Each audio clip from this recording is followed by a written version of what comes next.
हमारा जीवन हंसी मजाक के बिना फीका सा है। हंसी की अहमियत इतनी बड़ी है कि थोड़ी सी मुस्कुराहट दुख के बड़े बड़े बादल हटा देती है। इसलिए तो भारतीय फिल्म जगत में कॉमेडी और कॉमेडियंस की भी अपनी खास जगह है। पर अफसोसजनक बात यह है कि आज के समय में 50 के दशक के बाद आए कॉमेडियंस के नाम का जिक्र होता है, जैसे मान लो कि 20 और 40 के दशक में कॉमेडियंस थे ही नहीं। पर आज आप एक ऐसे कलाकार से रूबरू होने वाले हो जिनका नाम आपने अक्सर सुना होगा, पर उस कलाकार को जानने का मौका नहीं मिला होगा। दोस्तों, मैं हूं आपकी प्यारी रुशिता और स्वागत करती हूं आपके अपने चैनल में, जिसे कहते हैं biography and real life story. कि तू चमार पासी छोकरों के साथ जुआ खेल रहा था। माँ, बंसी काका को कोई काम भी नहीं। जब देखो जब मेरे पीछे पड़े रहते हैं। मैं सच कहता हूँ माँ, जो मैंने जुए की सूरत भी देखी हुई। तुझे यकीन है माँ मैं जुआ खेलता हूँ? माँ, मैं सच्ची बता दूँ कहाँ गया था? ये कहना मत किसी से, नहीं तो सब रंग में भंग हो जाएगा। कुछ कहेगा भी? नहीं माँ, पहले कसम खाओ। नहीं किसी से नहीं। देखना, बात ये है, अपने यहाँ से 2 मील दूर नदी के किनारे एक साधु बाबा आए हैं। जटाधारी, ये बड़े बाल, ये बड़ी आंखें, बड़े पहुंचे हुए माँ। और मैं तो तुझसे ये कहना भूल ही गया, 15 दिन से देख रहा हूँ एक पांव पर खड़े हैं, और वो भी जमीन पर नहीं। फिर किस पर बेटा? इतनी बड़ी लोहे की कील। याकूब ये ऐसे कलाकार हैं जिन्होंने अपने दौर में कॉमेडियन, लीड एक्टर, खलनायक, चरित्र किरदार, इन सभी किरदार को बड़े पर्दे पर निभाया था। उनकी शख्सियत को नापना हो तो बस ये बात जान लो कि वे अपने जमाने में सबसे अधिक मानधन लेने वाले एक्टर थे। दिलीप कुमार और देवानंद से भी पहले इस एक्टर ने अपने उत्कृष्ट अभिनय से दर्शकों को दीवाना बनाया था। तो चलिए जानते हैं क्या है याकूब की कहानी। अगर आप भी याकूब को बड़े करीब से जानना चाहते हो तो इसी वक्त वीडियो को लाइक कर दीजिए। वैसे तो जबलपुर और बॉलीवुड का पुराना नाता है। मध्य प्रदेश के इस शहर से बहुत सारे कलाकार निकले हैं। उनमें से याकूब महबूब खान भी हैं। इनका जन्म 3 अप्रैल 1903 में जबलपुर के एक पठान परिवार में हुआ था। पिताजी पठान महबूब खान लकड़ी का व्यापार करते थे। वे चाहते थे कि उनका बेटा भी उन्हें सहयोग करे, पर याकूब को इस काम में कोई दिलचस्पी नहीं थी और साथ ही उनका मन पढ़ाई लिखाई में भी नहीं लगता था। पर मशीन से उनका गहरा रिश्ता था। अगर बात अभिनय की हो तो उन्हें एक्टिंग का शौक बचपन से था।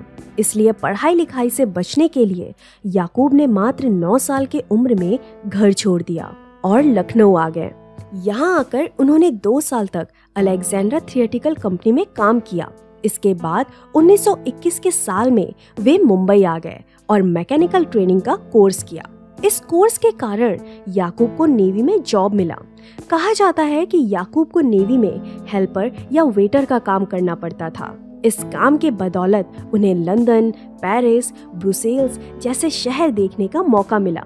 पर याकूब ने ये काम सिर्फ 1 साल तक किया और 1922 के साल में उन्होंने कोलकाता आकर अमेरिकन एक्सप्रेस कंपनी में बतौर टूरिस्ट गाइड काम किया।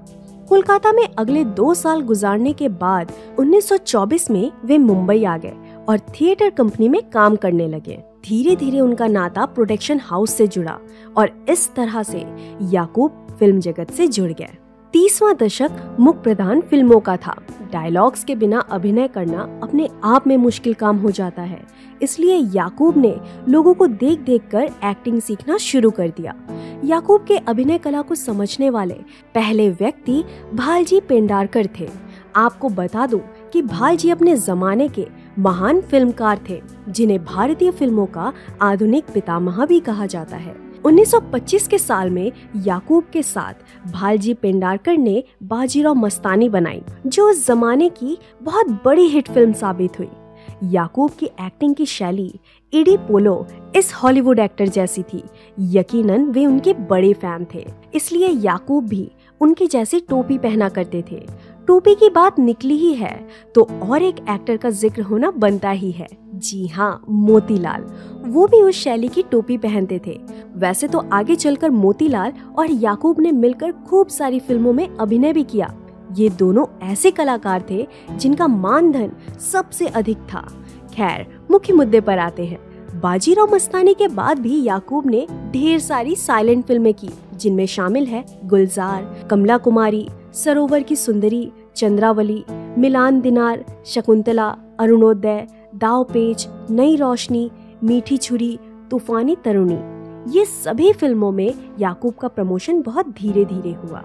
उनका सफर साइड एक्टर से शुरू हुआ, पर अंत में वे लीड एक्टर के रूप में उभरे। क्योंकि सर पर बाल कम थे, इसलिए याकूब को खलनायक की भूमिका भी मिलती थी। 1931 का जमाना लगने के बाद मूकपट फिल्मों का सूरज डूब गया और बोलती फिल्मों का दौर शुरू हुआ। इतने बड़े बदलाव के बीच कुछ कलाकारों को इस वजह से काम नहीं मिला क्योंकि वे डायलॉग बोलने में असफल साबित हुए, पर याकूब बड़े आसानी से डायलॉग बोल लेते थे। इस कारण से 1931 में उनकी पहली बोलती फिल्म रोमांटिक प्रिंस रिलीज हुई, पर इस फिल्म में उन्हें खलनायक का किरदार मिला था। इसमें प्रसिद्ध अभिनेत्री जुबैदा ने भी अभिनय किया। उस दौर में जुबैदा के अलावा जद्दन बाई भी मशहूर थी। इनके साथ याकूब ने 1935 की तलाशे हक फिल्म की। 40 का दशक पूरी तरह से याकूब के नाम रहा क्योंकि 30 से भी अधिक फिल्मों में काम करने के बाद उनकी फीस भी बढ़ गई। उनके करियर ने एक बार फिर से ऊंचाइयां तब देखी जब महबूब खान की औरत फिल्म रिलीज हुई। 1940 में रिलीज हुई इस फिल्म में याकूब ने एक दमदार किरदार निभाया। उनके इस किरदार को समझना हो तो मदर इंडिया इस फिल्म का जिक्र होना ही चाहिए क्योंकि मदर इंडिया औरत की रीमेक थी। मदर इंडिया इस फिल्म में सुनीत दत्त ने जो किरदार निभाया था वही किरदार याकूब ने औरत में निभाया था। इसके चलते याकूब हिंदी सिनेमा के महान एक्टर बन गए।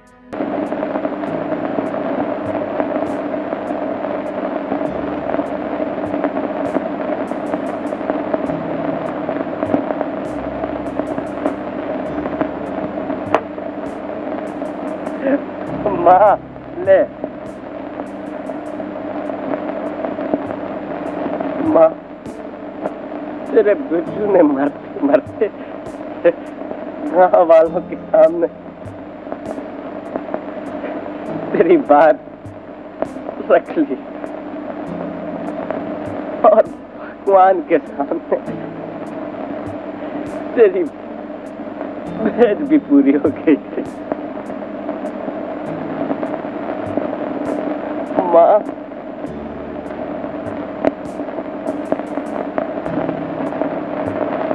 एक इंटरव्यू में याकूब बताते हैं कि उनके लिए खलनायक की भूमिका निभाना बहुत आसान है क्योंकि हीरो कितना भी कमजोर हो, अंत में उसे खलनायक को हराना ही पड़ता है।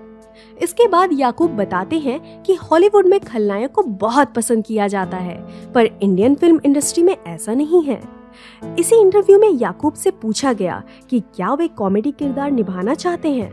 इस पर याकूब मुस्कुराते हुए जवाब देते हैं, जी जरूर, मैंने ये कभी सोचा नहीं था कि मैं लोगों को हंसा सकता हूँ। 1940 के बाद याकूब बतौर कॉमेडियन बड़े पर्दे पर नजर आने लगे थे। कॉमेडी के किरदार में याकूब गोप और आधा के साथ दिखते थे। कभी कभी मोतीलाल का भी साथ मिलता था। इनकी जोड़ी के कारण दर्शक हंस हंस के लोटपोट होते थे। वो अलग बात है कि बाद में इनकी जगह जॉनी वॉकर और महमूद ने ली, पर जॉनी वॉकर केशव मुखर्जी के राज में भी याकूब की कुछ एक फिल्म रिलीज हो ही जाती थी। याकूब के साथ सब कुछ अच्छा चल रहा था, पर एकाएक ही उन्होंने सोचा कि वे अब डायरेक्टर बनेंगे और यही उनकी सबसे बड़ी गलती थी। 1949 में आइए इस फिल्म को बनाकर याकूब भारी आर्थिक संकट में आ गए, इसलिए उन्होंने आगे कोई फिल्म नहीं बनाई। उम्र के 50 साल गुजर जाने के बाद भी वे लोगों को हंसाने का काम करते रहे। 50वें दशक में बाजार, पतंगा, सगाई, बकासुर, मेहरबानी, गृहस्थी, मालकिन जैसी फिल्मों के कारण वे हमेशा प्रसिद्धि के झोंके में रहते थे। याकूब ऐसे कलाकार थे जिन्होंने 100 से भी अधिक फिल्मों में काम किया और उनमें से अधिकतर फिल्में सुपरहिट साबित हुई। दीदार, हलचल, हंगामा, वारिस, अभिमान, अब दिल्ली दूर नहीं, पेइंग गेस्ट, अदालत जैसी फिल्मों के कारण आज भी उनका अभिनय चर्चा का विषय है। याकूब के पर्सनल जीवन पर चर्चा की जाए तो पता चलेगा कि अक्सर लोगों को लगता है कि उनकी शादी मशहूर एक्ट्रेस खुर्शीद बानो से हुई थी, पर असलियत में ये महज एक अफवाह है। खुर्शीद ने याकूब लाला से शादी की थी, जो उनके मैनेजर थे। याकूब की असली पत्नी का नाम लक्ष्मी बेन था, जिनसे उन्हें कोई संतान नहीं थी। याकूब शांत और मनमौजी स्वभाव के थे। जब भी उन्हें समय मिलता वे अपने दोस्तों के साथ इस्लाम जिम खाना में समय बिताते थे। महान अभिनेता महमूद अपने स्ट्रगल के दिनों में बॉम्बे टॉकीज के बाहर याकूब का इंतजार करते थे, क्योंकि याकूब उन्हें यूं ही कुछ पैसे दे देते थे। आपके मन में एक सवाल आया होगा कि याकूब बड़े कम उम्र में घर छोड़कर क्यों भाग गए? क्योंकि उन्हें एक बड़ी शख्सियत बनना था। अपने सपने को पूरा करने के लिए याकूब ने हर संभव प्रयास किए, पर इस सफर में शरीर ने उनका साथ नहीं दिया और 1958 के साल में उनका निधन हो गया। उस वक्त वे मात्र 53 साल के थे।